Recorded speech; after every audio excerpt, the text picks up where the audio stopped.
Ainda que eu ande pelo vale da sombra da morte, não temerei mal algum, porque tu estás comigo, a tua vara e o teu cajado me consolam.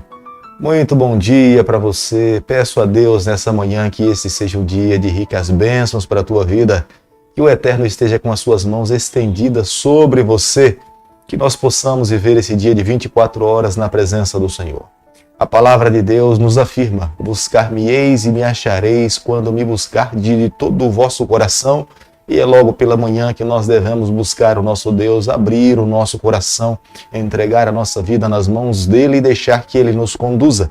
Deixo com você também um texto da palavra do Senhor, para que fique registrado na tua memória, para que diante das adversidades, das lutas, você possa relembrar, recitar e pedir forças ao Senhor para que você possa viver uma vida vitoriosa. Está lá no livro de Salmo, capítulo 116, o verso 4, onde a Bíblia diz o seguinte: então invoquei o nome do Senhor.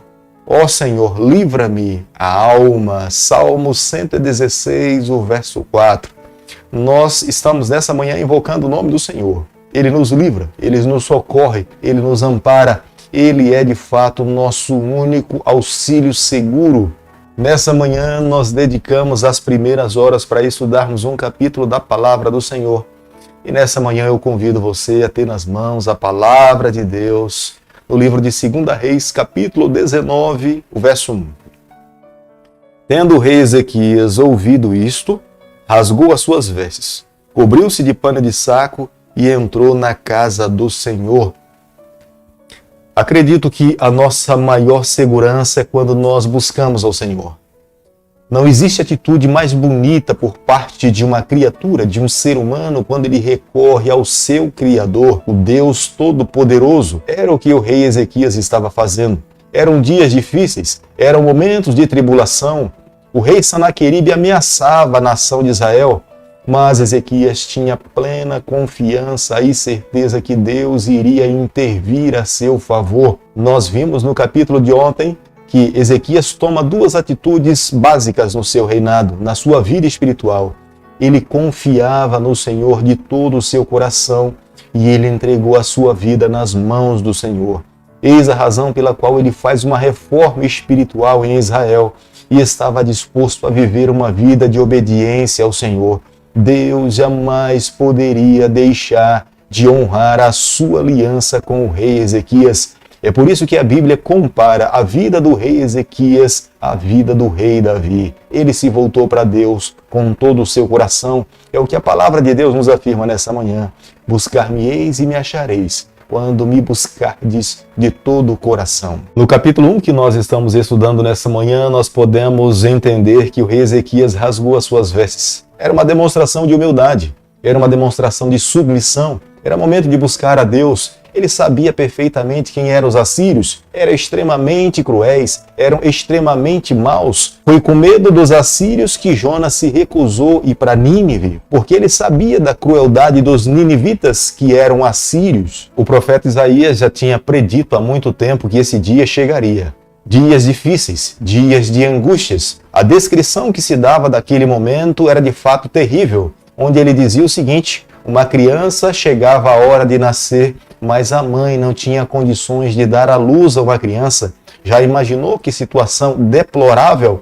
E era dessa forma que Isaías predizia o que de fato o povo de Deus ali de Judá iriam passar. A sua única salvaguarda estava de fato na intervenção divina para que os livrasse da mão dos assírios. Como nós podemos ver no versículo 4 do capítulo que nós estamos estudando nessa manhã, os assírios ridicularizaram o nome de Deus. Eles blasfemaram contra o Senhor.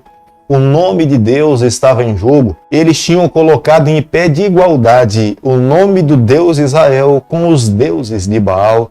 Deus jamais poderia permitir que o seu nome se igualasse com deuses que estavam mortos e que não poderiam intervir. O escritor do livro de 2 Reis, ele usa a expressão Iavé. Ele sabia de quem ele estava falando. A vida se originava nele, não era derivado de uma outra vida. Deus é originador de todas as coisas, a vida provém dele. E aquele que escreveu o capítulo 19 do livro de 2 Reis entendia que era esse Deus que Ezequias confiava e iria intervir a favor do seu povo. Deus iria intervir a favor de um remanescente que tinha permanecido em Judá. As outras cidades tinham sido capturadas por Sanaqueribe e estavam no exílio, mas Deus tinha um remanescente fiel e Deus livraria o seu povo para honrar o seu nome. Segundo Reis, capítulo 19, o verso 6, a Bíblia diz o seguinte: Isaías lhe disse: Dize isto a vosso Senhor, assim diz o Senhor, não temas por causa das palavras que ouvistes, com as quais os servos do rei da Síria blasfemaram de mim. A tendência natural de um ser humano é temer diante da crise, é se assustar diante de uma enfermidade onde o médico nos dá um diagnóstico dizendo que pouco ele pode fazer. Mas as palavras de Deus para o rei da Síria diante dos problemas difíceis que ele estava vivendo e das ameaças de Sanaqueribe era para que ele não pudesse temer. Deus estaria ao seu lado, Deus lutaria suas batalhas, ele deveria confiar na mão do Onipotente, Deus os livraria de todo mal. A única coisa que deveria fazer era confiar no Senhor. O Deus que servimos, amigos, é um Deus que tudo pode.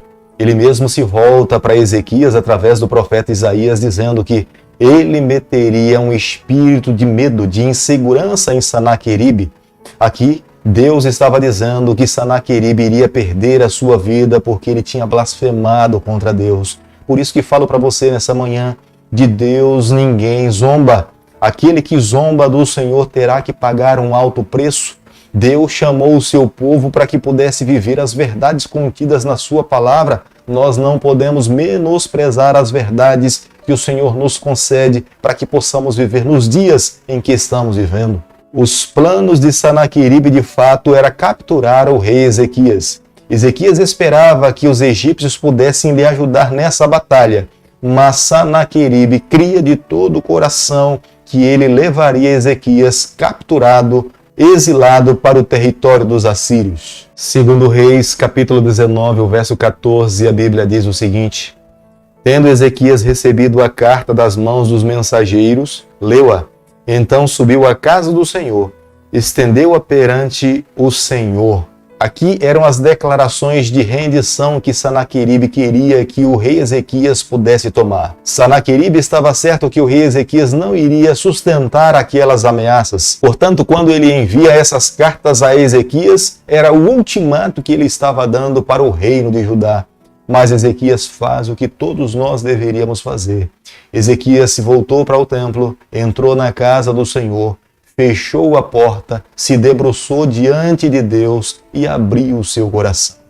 É aquela luta pessoal, é aquela batalha pessoal pelos seus problemas pessoais. Ezequias conhecia o Senhor, Ezequias sabia que era um Deus misericordioso, Ezequias sabia que era um Deus compassivo, era um Deus da segunda chance. Quantas alianças Deus já tinha renovado com o seu povo, porque Deus naquele momento também não poderia perdoar o pecado do seu povo e intervir para salvar o seu povo e o nome de Judá. A oração de Ezequias é muito específica. Ele clama a Deus por libertação. Ele clama a Deus para que ele possa intervir naquele momento difícil. Uma das expressões que mais Ezequias usava referindo-se a Deus é o Santo de Israel. Ele sabia o Deus que ele servia. Ele sabia o Deus que ele tinha firmado aliança. Portanto, naquele momento ele menciona o Deus que está entronizado acima das nações, acima das nuvens. É a esse Deus que eu estou clamando nesse momento. Creio, amigo, que todos nós deveríamos tomar a mesma atitude do rei Ezequias. Em toda e qualquer circunstância, primeiramente nós deveríamos nos voltarmos para Deus. Nós deveríamos abrir o nosso coração. Nós deveríamos, antes de comprarmos um carro, uma casa ou fazermos qualquer atividade, primeiramente buscarmos a Deus e sabermos se é do agrado e da vontade do Senhor. Vivendo dessa forma, tenha certeza, a bênção do Senhor e a mão do Eterno estará sobre a nossa vida. Os planos do rei Sanaqueribe, de fato, era cortar os lindos cedros que existiam dentro do reino de Judá para uso próprio, benefício próprio. Isto seria uma devastação completa do reino de Judá. Na verdade, quando Sanaqueribe mencionava os cedros, ele estava dizendo que destruiria por completo todo o território de Judá. As expressões de Sanaqueribe revelavam que ele não tinha medo de montanha, não tinha medo do deserto. Nada poderia lhe intervir diante dos planos que tinha no seu coração para destruir o reino de Judá. Ele se expressava de uma forma extremamente arrogante, presunçosa, acreditando que sob as suas mãos estava todo o poder e poderia destruir a todos que se opusessem aos seus planos. Segundo Reis, capítulo 19, o verso 20, a Bíblia diz o seguinte: Então Isaías, filho de Amós, mandou dizer a Ezequias: Assim diz o Senhor, o Deus de Israel: Quanto ao que me pediste acerca de Sanaqueribe, rei da Síria, eu te ouvi. Nós servimos a um Deus que nos ouve. Nós servimos um Deus que está próximo a nós. Nós servimos a um Deus que sabe das nossas batalhas, das nossas lutas. O que nós precisamos fazer é clamar, é nos apegarmos pela fé no braço do Onipotente.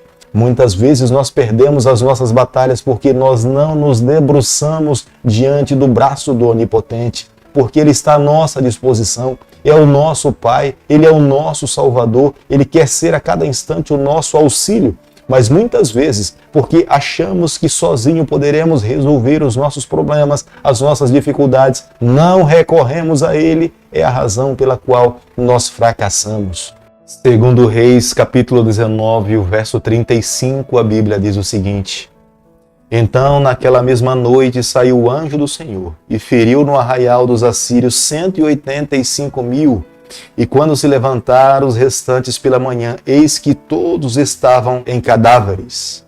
Querido amigo, temos um Deus que nos assiste pessoalmente. Temos um Deus que luta as nossas batalhas. Temos um Deus que jamais conheceu a derrota. O que eu e você precisamos fazer a cada dia é nos debruçarmos diante dele.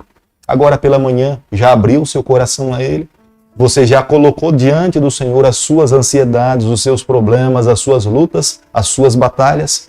Você irá sair da sua casa para viver o dia a dia, tendo a certeza que Ele vai estar ao seu lado e Ele é poderoso para resolver todos os seus problemas? Portanto, nesse momento, confie na mão do Onipotente. Descanse em paz. Confia no Deus Criador dos céus e da terra, e todos os seus problemas serão resolvidos. É o próprio Sanaqueribe que, quando volta para a Síria, reconhecendo a sua derrota e entrando dentro do seu templo para se curvar diante do seu próprio Deus, que os seus filhos se valem de uma espada e matam a Sanaqueribe, e é o seu filho que reina no seu lugar. Aqueles que zombam de Deus não podem prevalecer. Por isso que hoje nós precisamos a cada dia confiar, crer, nos colocarmos nas mãos do Senhor. Querido amigo, nesta manhã, ao concluirmos o capítulo 19 do livro de 2 Reis, eu e você, nós precisamos chegar à seguinte conclusão, a primeira delas: nós nunca deveríamos fazer planos sem primeiramente termos a certeza que esses são os planos do Senhor, que Ele aprova os nossos planos. Cada projeto que fazemos em nossa vida, nós precisamos primeiramente consultar. É necessário nascer primeiro no coração de Deus, para que depois então nós possamos dar seguimento dos planos que o Senhor coloca no nosso coração. Se nós fizermos isso, viveremos uma vida feliz, porque a bênção de Deus estará sobre cada um de nós. Há uma segunda orientação. Jamais nós deveríamos nos esquecer. Nós sempre temos um Deus que é solícito a nos atender nos momentos difíceis da nossa vida. Nos momentos de crise que o rei Ezequias viveu, ele buscou ao Senhor, Deus lhe ouviu. Nós temos um Deus que nos ouve, nós temos um Deus que nos auxilia, nós temos um Deus que sabe das nossas lutas, das nossas dificuldades, mas Ele espera que nós clamemos por Ele. É uma demonstração de fé, é uma demonstração de dependência. Por isso que hoje, diante das lutas, dificuldades, não se esquive em buscar a Deus e se colocar nas suas mãos. E por último, jamais deveríamos zombar de Deus. Aqueles que zombam do Senhor pagam um alto preço. Sanaqueribe zombou. Sanaqueribe menosprezou o nome do Senhor. Sanaqueribe foi morto dentro do seu próprio templo. Aqueles que zombam do Senhor pagam um alto preço. Por isso que nessa manhã, eu e você, devemos a cada dia nos voltarmos para o nosso Criador, nos colocarmos nas suas mãos e permitirmos que Ele conduza a nossa vida. Querido Pai, nas Tuas mãos nessa manhã nós nos colocamos, confessamos as nossas falhas, abrimos o nosso coração, pedimos perdão pelos nossos erros, pedimos a cada dia, Senhor, que esteja ao nosso lado para nos conceder a vitória. É o nosso pedido nessa manhã, é a nossa oração e fazemos em nome de Jesus. Que o Senhor te abençoe e te guarde. Que Ele faça resplandecer o seu rosto sobre você. Que Ele tenha misericórdia de você. Que sobre você nessa manhã Ele levante o seu rosto e conceda a sua paz em nome de Jesus. Amém.